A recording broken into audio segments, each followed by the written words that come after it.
الذي باركنا حوله لنريه من آياتنا إنه هو السميع البصير صدق الله العظيم صدق رسوله النبي الكريم. حمد و ثنا کے بعد رب العزت کا شکر بجا کرتے ہیں جس نے ہمارے دلوں میں اپنے محبوب صلی اللہ علیہ وسلم کے ماہ رجب ہے. اس مہینے کی 27ویں شب کو حضور نبی مکرم صلی اللہ علیہ وسلم کو اللہ جل مجدہ نے سیر کروایا اور اس سیر کا ذکر سورہ بنی اسرائیل میں ہے. پھر آگے 27ویں پارے میں غالباً ہے. حضور نبی مکرم صلی اللہ علیہ وسلم کو جب سیر کرائی تو یہ نہیں کہا کہ میرے محبوب آپ لوگوں کو کہہ دو کہ میں نے سیر کی ہے، بلکہ اللہ جل مجدہ نے خود فرمایا کہ میں نے اپنے محبوب کو سیر کروائی ہے. دو لفظ ہوتے ہیں، ایک سفر ہوتا ہے، ایک سیر ہوتا ہے. ہم عرف میں سفر معراج کہہ دیتے ہیں، لیکن قرآن نے سفر نہیں کہا اس کو، قرآن نے سیر کہا. سفر اور طریقے سے ہوتا ہے، سیر اور طریقے سے. سفر میں انسان تکلیف محسوس کرتا ہے، سیر میں اگرچہ اتنا ہی سفر کرے تو انسان راحت محسوس کرتا ہے،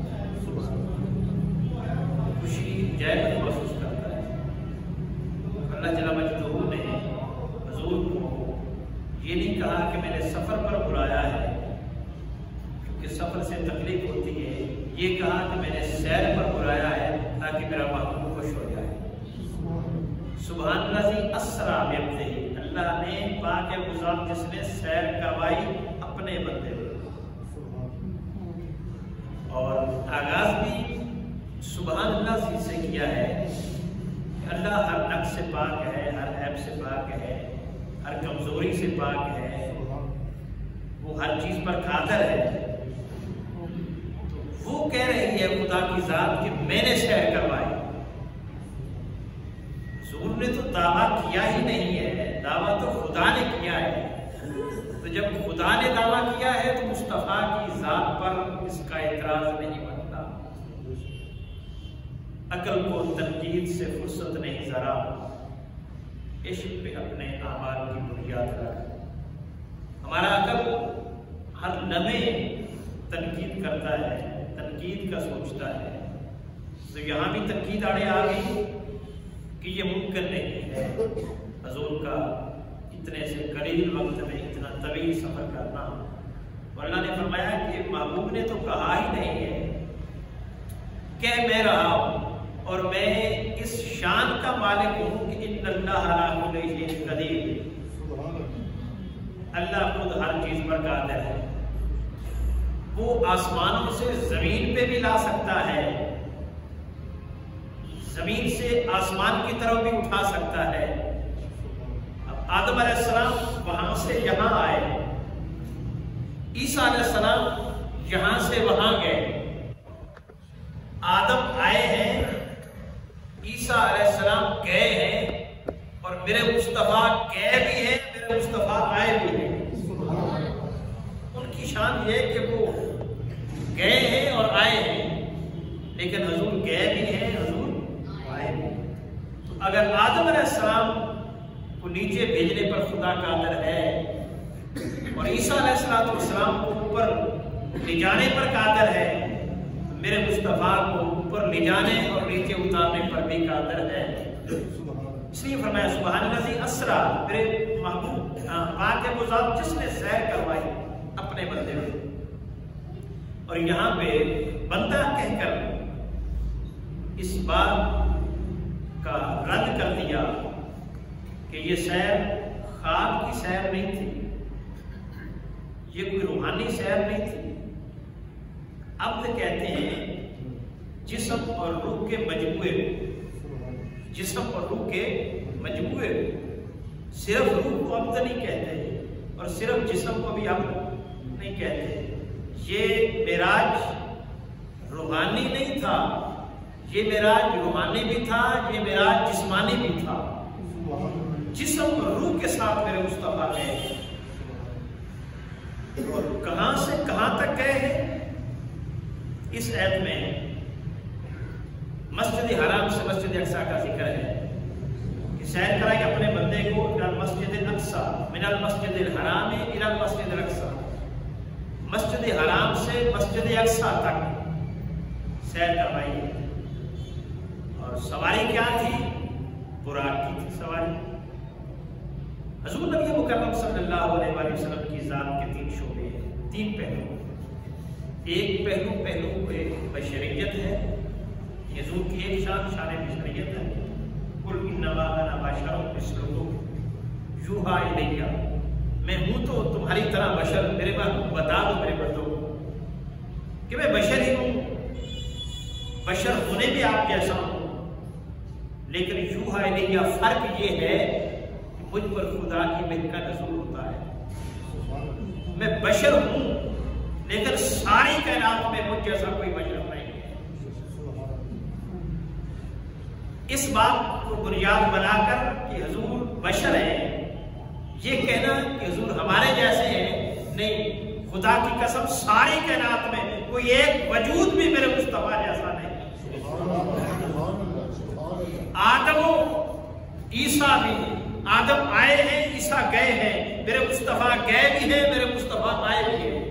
اور پھر مسجد اقصی میں سارے انبیاء ایک طرف کھڑے ہیں اور میرے مصطفیٰ ایک طرف ہیں، گویا میرے مصطفیٰ ایک پلڑے میں ہے، ایک پلڑے میں ہمارے نبی ہیں، دوسرے پلڑے میں سارے نبی ہیں، لیکن پلڑا پھر بھی ہمارے نبی کا بڑا بھاری ہے۔ ایک پلڑے میں ہمارے نبی ہیں، دوسرے پلڑے میں سارے نبی ہیں، لیکن پلڑا پھر بھی میرے مصطفیٰ کا بھاری ہے، کیونکہ ساری نبوت میرے مصطفیٰ کی اقتدا کرتی ہے۔ میرا مصطفیٰ امام بنتا ہے، حضور امام بنتا ہے، اور امام اعلیٰ ہوتا ہے، اور اعلیٰ کو امام خدا نے بنایا ہے۔ تو پتہ چلا کہ میرے مصطفیٰ سارے انبیاء سے اعلیٰ ہے۔ حضور کی ذات کے تین پہلو، ایک پہلو شان بشریت کا ہے، دوسرا پہلو شان نورانیت کا ہے، جیسے فرمایا قد جاءکم من اللہ نور و کتاب مبین، تمہارے پاس اللہ کی طرف سے نور آیا اور ایک روشن کتاب آئی۔ اب اس میں حضور کی شان نورانیت کا ذکر ہے۔ تو شان بشریت کو معراج مسجد حرام سے مسجد اقصی تک تھی،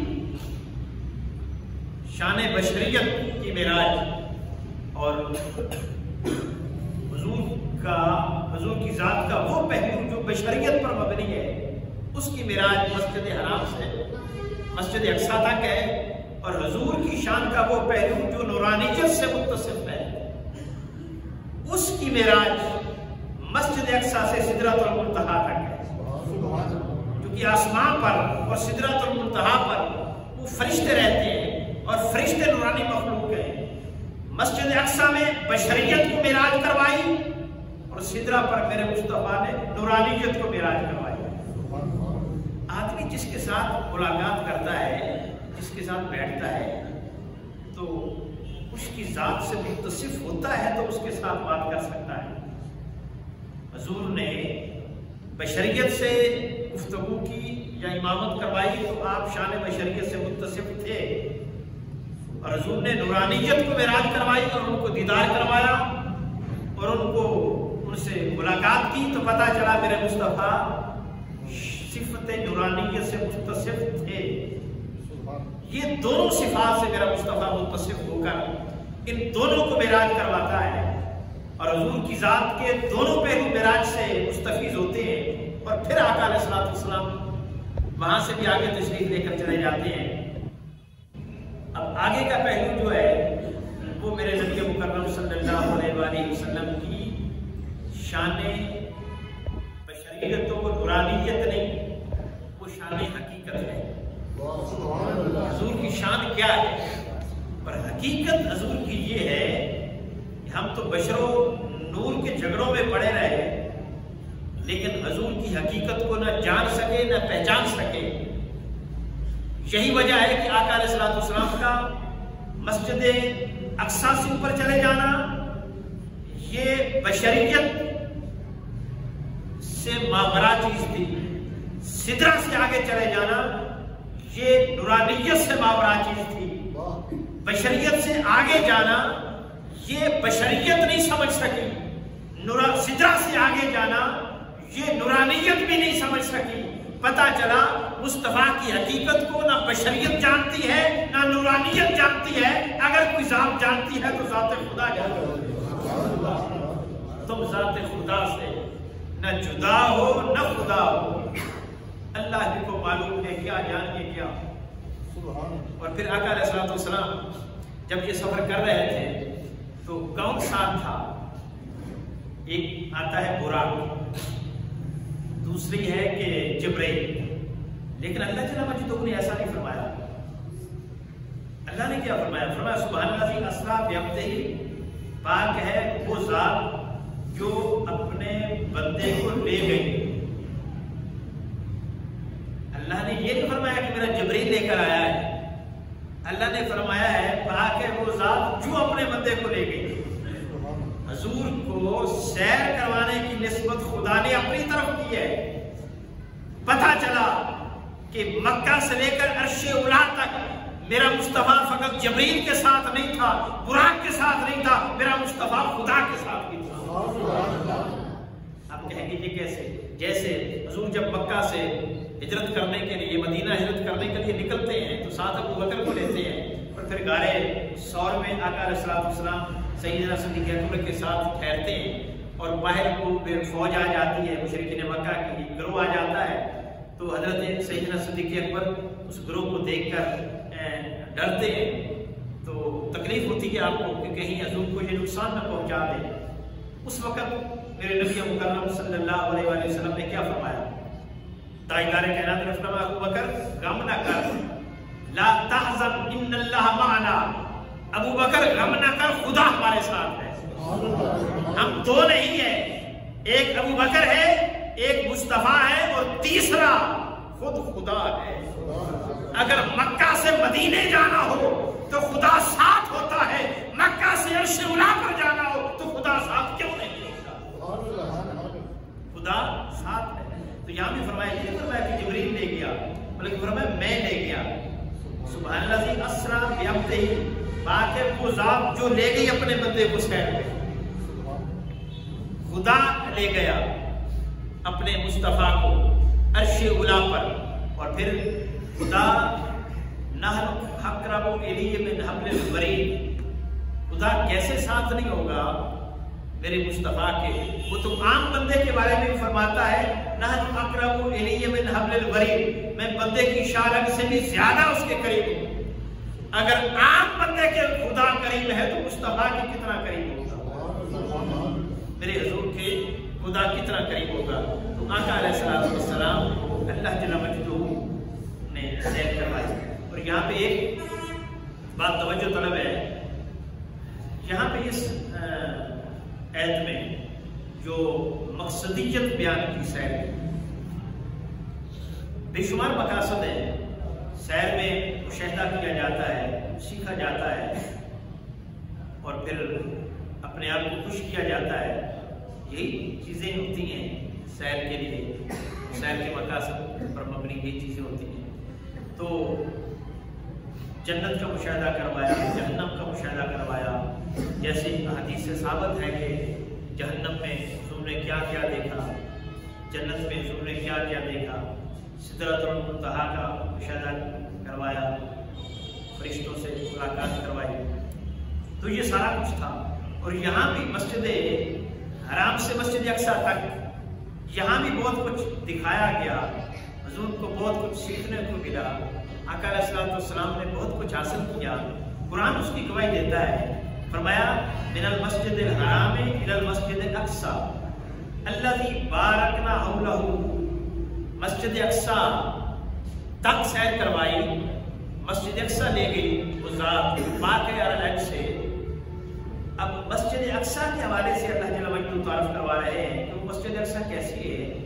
بارکنا حولہ لنریہ، جس کا ارد گرد بابرکت ہے۔ مسجد اقصی وہ ہے بارکنا حولہ جس کا ارد گرد بابرکت ہے۔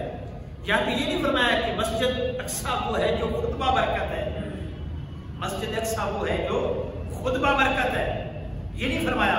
فرمایا مسجد اقصی وہ ہے جس کا ارد گرد بابرکت ہے، ارد گرد بابرکت ہے، اس کا آس پاس بابرکت ہے۔ اب محدثین اور مفسرین نے لکھا ہے کہ اس کا ارد گرد بابرکت کیسے ہو گیا۔ وہ اس نتیجے پر پہنچے ہیں کہ مسجد اقصی کے اطراف میں اللہ کی برگزیدہ انبیاء کی قبریں ہیں، اللہ کی برگزیدہ انبیاء کی قبریں ہیں، اور خدا نے اپنے نبیوں کی وہ جگہ جہاں اس کے نبی تشریف فرما ہے فرمایا کہ یہ بابرکت ہے۔ پتہ چلا جہاں اللہ کا برگزیدہ بندہ ہوتا ہے وہ جگہ بابرکت ہوتی ہے۔ قرآن اس بات کی گواہی دے رہا ہے، اگر وہ حیات ہو پھر بھی بابرکت ہوتی ہے۔ جیسا کہ حدیث پاک میں ہے کہ موسیٰ علیہ السلام کے زمانے میں ایک شخص نے کہا تمہاری طرح میں گناہگار ہوں، توبہ کا کاشتکار ہوں، اپنے گناہوں کی تلافی چاہتا ہوں، معافی چاہتا ہوں، کیسے ممکن ہو سکتی ہے؟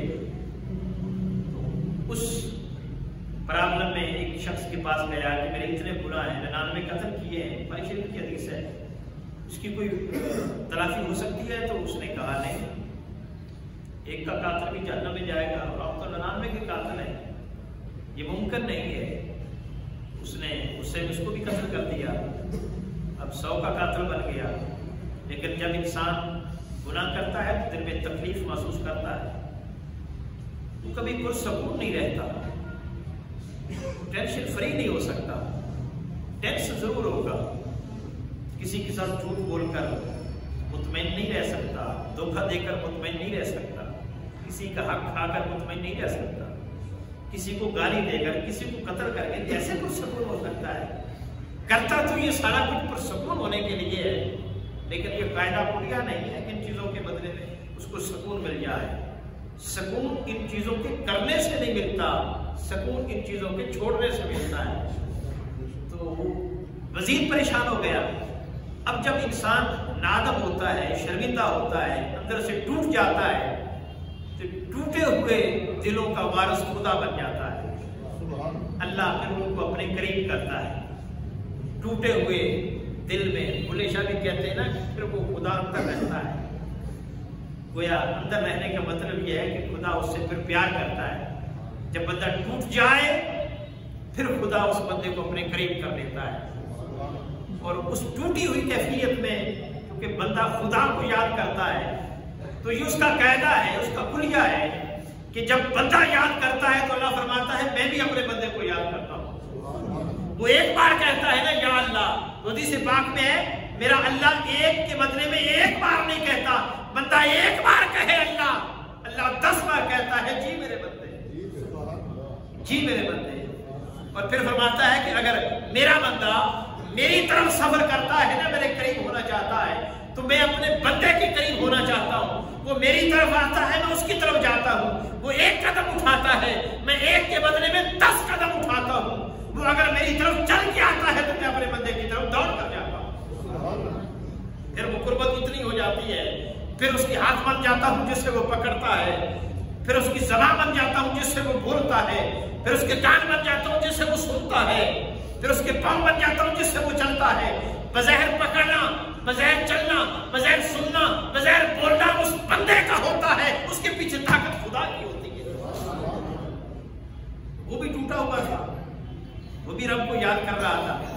کسی اللہ والے نے کہا کہ فلاں جگہ پہ چلا جا، وہ بستی ہے وہاں نیک لوگ رہتے ہیں، وہاں جائے گا، ان کے پاس بیٹھے گا، ان سے توبہ کا طریقہ سیکھے گا، خدا کی بارگاہ میں معافی مانگے گا، ممکن ہے اللہ تجھے معاف فرما دے۔ اب وہ بندہ اس طرف چل پڑا۔ بتانا یہ مقصود ہے کہ بابرکت جگہ وہ ہوتی ہے جہاں اللہ کے برگزیدہ بندوں کا بسیرا ہوتا ہے.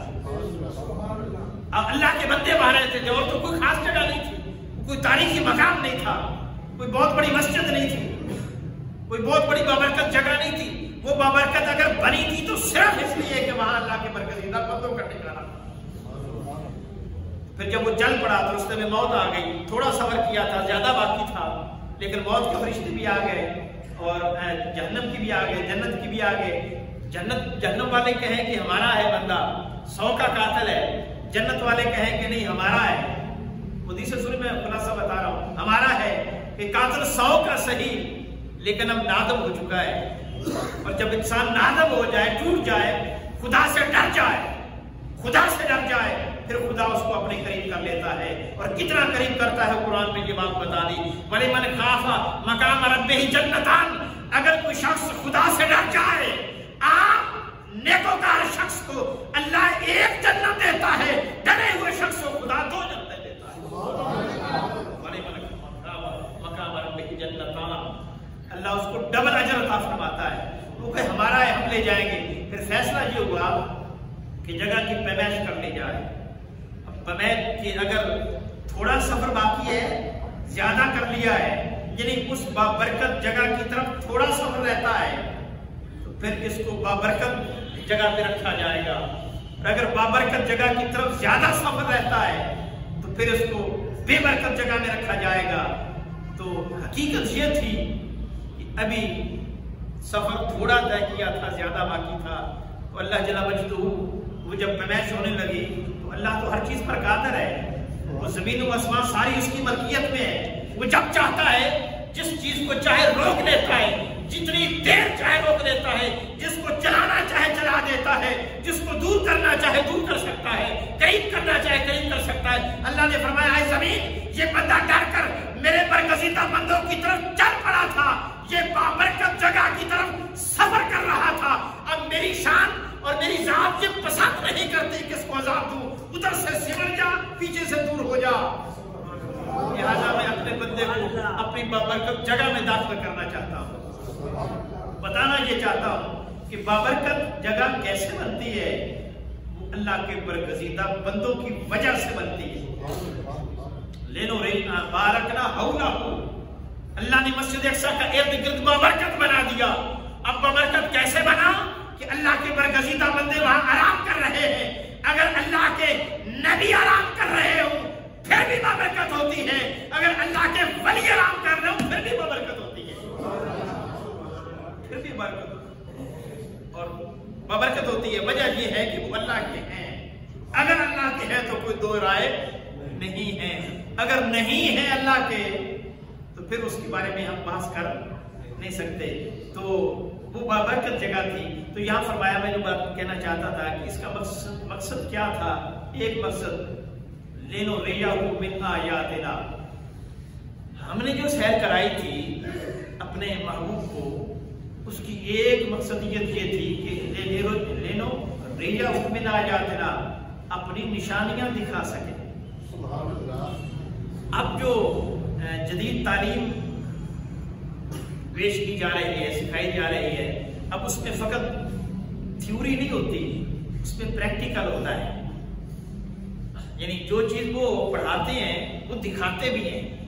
انسان ایک چیز پڑھتا ہے لیکن اس کو دیکھتا نہیں تو اس کا تصور مکمل طور پر کلیئر, اس کے کنسیپٹ کلیئر. ہمارے یہاں پرابلم یہ ہے کہ ہمارے بچوں کے کنسیپٹ کلیئر نہیں ہوتے. اس کی وجہ یہ ہے کہ پریکٹیکل نہیں ہے.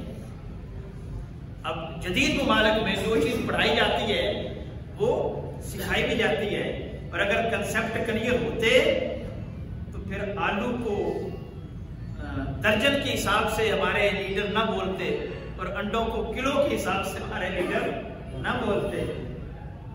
تو اس طرح کی چیزیں ہیں کہ جو پرابلم ہے, اور انہی وجوہات کی وجہ سے ہم بھی کنسیپٹ کلیئر کیے بغیر تعلیم یافتہ ہیں.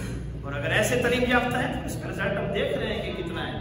تو اللہ جل مجدہ نے اپنے محبوب کو بتا تو دیا تھا, سب کچھ سکھایا تو دیا تھا, سمجھا تو دیا تھا. میرے حضور نبی مکرم صلی اللہ علیہ وسلم سے کسی نے سوال کیا غیب کے بارے میں, زبان درازی کی، جیب گویاں ہوئی کہ یہ جانتے ہیں وہ نہیں جانتے، وہ جانتے ہیں یہ نہیں جانتے، فلاں جانتے ہیں فلاں نہیں جانتے۔ منافقین نے اس بات کو اچھالا، تاجدار کائنات تک یہ بات پہنچی تو حضور مسجد میں ایک دن کہتے ہیں، آقا علیہ الصلوۃ والسلام نماز فارغ ہو کر کہتے ہیں سلونی اما شئتم، جو پوچھنا چاہتے ہو پوچھنا، جو پوچھنا چاہتے ہو پوچھنا۔ پھر ایک شخص نے اپنے نسب کے بارے میں پوچھا، حضور نے بتا دیا۔ دوسرا کھڑا ہوا، اس نے نسب کے بارے میں پوچھا، بتا دیا۔ اب یہ نسب کی بات کہ یہ فلاں کا ہے یا فلاں کا ہے، یہ خدا کے علاوہ کوئی نہیں جان سکتا۔ یا وہ ماں جانے گی، یا وہ باپ جانے گا، یا خدا جانے گا۔ لوگ اس پر واضح نہیں، حقیقت سے واقف نہیں ہو سکتے، اور پھر خدا جانتا ہے۔ تو جو کچھ خدا جانتا ہے وہ خدا نے اپنے مصطفیٰ کو بتا دیا ہے، خدا اپنے مصطفیٰ کو بتا چکا ہے۔ لیکن اس کا مطلب یہ نہیں کہ سارا کچھ خدا اور مصطفیٰ کا علم برابر نہیں، برابر یہ عقیدہ ہمارا نہیں ہے کہ برابر ہے۔ خدا اعلیٰ ہے، خدا خالق ہے، مصطفیٰ مخلوق ہے، خدا مالک ہے، مصطفیٰ مملوک ہے، خدا معبود ہے، مصطفیٰ عبد ہے۔ عبد اور معبود میں بہت فرق ہے، عبد اور معبود میں بہت فرق ہے۔ لیکن میرا مصطفیٰ مخلوق ہے، خدا خالق ہے، لیکن میرا مصطفیٰ ساری مخلوق سے اعلیٰ ہے۔ میرا مصطفیٰ جو کچھ ساری مخلوق جانتی ہے، میرا مصطفیٰ ساری مخلوق کے علم کو ایک پردے میں رکھا جائے، تنہا مصطفیٰ کا علم دوسرے پردے میں رکھا جائے تو مصطفیٰ کے علم کا پردہ بھاری ہوگا۔ لِنُرِيَهُ مِنْ آيَاتِنَا، ہم اپنے محبوب کو دکھائیں۔ تو یہ جہاں اور مقصدیت اور حکمتیں لیے ہوئے تھا معراج کا واقعہ، وہاں یہ تعلیمی مقصد بھی تھا، یہ تفریحی ٹور صرف نہیں تھا، یہ مطالعاتی ٹور بھی تھا۔ یہ تو مطالعاتی ٹور کرنا، مطالعاتی دورہ کرنا، یہ میرے مصطفیٰ کی سنت ہے، لیکن اس میں کوئی اور چیز داخل نہ ہو، بے حیائی پر مبنی وہ سفر نہ ہو، حیا پر مبنی مطالعاتی ہو، تو پھر یہ کوئی خلاف شرع نہیں ہے۔ تو حضور نبی مکرم صلی اللہ علیہ وآلہ وسلم کو سکھایا۔ پھر آگے جب جہنم اور جنت کا مشاہدہ کروایا، اس کی واقعات ہیں، انشاءاللہ اس پہ بات اگلے جمعے پہ کریں گے۔ لیکن میں عرض کر رہا تھا کہ حضور کی شان بشریت ہے، اور وہ مسجد اقصیٰ سے، مسجد حرام سے مسجد اقصیٰ تک ہے، اور حضور کی شان کا دوسرا پہلو شان نورانیت ہے، وہ مسجد اقصیٰ سے سدرۃ المنتہا تک ہے۔ اور چونکہ فرشتے آسمانوں پر رہتے ہیں، تو فرشتوں نے بھی کہا تھا باری تعالیٰ اس نبی کا مکھڑا تو دکھا جس نبی پر درود بھیجنے کا حکم دیتا ہے۔ ان اللہ و ملائکتہ یصلون علی النبی، بلا شبہ میں اور میرے سارے فرشتے میرے نبی پر درود پڑھتے ہیں، ایمان والوں تم بھی پڑھا۔ وہ اللہ فرماتا ہے آؤ میں تم ہم سب مل کر نبی پر درود پڑھا کریں، اس کا یہی ترجمہ ہے نا، آؤ میں تم ہم سب مل کر نبی پر درود پڑھا کریں۔ تو نبی پر درود پڑھنا یہ فرشتوں کی بھی سنت ہے، نبی پر درود پڑھنا یہ خدا کی بھی سنت ہے۔ مولا اس کا مکرہ تو دکھا جس پر درود بھیجنے کا حکم دیتا ہے، تو اللہ جل وعلا نے فرمایا آ جاؤ تم سدرہ پر اکٹھے ہو جاؤ۔ اس یکشا سدرۃ ما یکشا، جب سدرہ کو ڈھانپ لیا فرشتوں کی کثرت نے، ادھر جب مصطفیٰ آئے فرمایا میرے محبوب یہ مدت سے تیرے دیدار کے طالب ہیں، ذرا چہرے سے پردہ اٹھا کر انہیں مکرہ دکھا دے۔ جب حضور نے چہرے سے پردہ اٹھایا، نورانی مخلوق نے مکرہ دیکھا، اور جب مکرہ دیکھا زیارت کی، دیدار کیا، حضور نے کہا جبریل آگے آؤ چلیں۔ جبریل کہتا ہے لو دنوت انملتن لیاحترقت، آقا اب اس سدرہ سے آگے انگلی کا ایک پورا بھی نہیں جا سکتا، جاؤں گا تو پر جل جائیں گے۔ بشریت مسجد اقصیٰ میں رک گئی، نورانیت سدرہ پر رک گئی، پتا چلا میرا مصطفیٰ بشریت سے بھی اعلیٰ ہے، میرا مصطفیٰ نورانیت سے بھی اعلیٰ ہے۔ بشریت بھی مصطفیٰ کے قدموں کو تک رہی ہے، اقصیٰ میں کھڑی ہو کر نورانیت بھی مصطفیٰ کے قدموں کو تک رہی ہے، سدرہ پر کھڑے ہو کر۔ زہری صاحب نے بڑا خوبصورت نقشہ کھینچا، محمد علی زہری ایک نعت خواں تھے، کہتے ہیں بشر تے چادر تان کے ستا تے نور چٹیندا تلیاں، جبریل نے قدموں کو بوسہ دے کر مصطفیٰ کو مسجد حرام جو امی ہانی کے گھر میں جگایا تھا. بشر تے چاکر دان کے سلطا تے نور چٹیندہ تلیاں جس دی خاطر سجیاں ہویاں عرش پریندیاں گلیاں اور بشر تے اگے وددا جاوے تے نور رکے پیا تھلے جس ویلے ان وددا ویکھے اکھ بلے بلے بلے. حضور سدرا سے بھی آگے چلے گئے. پھر جبریل دیکھتے رہ گئے. اب وہاں پہ پھر سواری بدلی گئی. وہ ریسٹ ہاؤس بنا سدرا, وہاں پہ حضور نے ریسٹ کیا. پھر سواری بدلی, براق رک گئی. پھر حضور کو ایک اور سواری پیش کی گئی اور وہ سواری تھی رف رف. پھر اس کا سفر آگے گیا. پھر ایک مقام آیا کہ وہ سواری بھی جواب دے گی. پھر تیسری سواری آئی. اب یہاں سے انشاءاللہ اگلے جمعے پہ عرض کریں گے. دعا ہے اللہ جل مجدہ.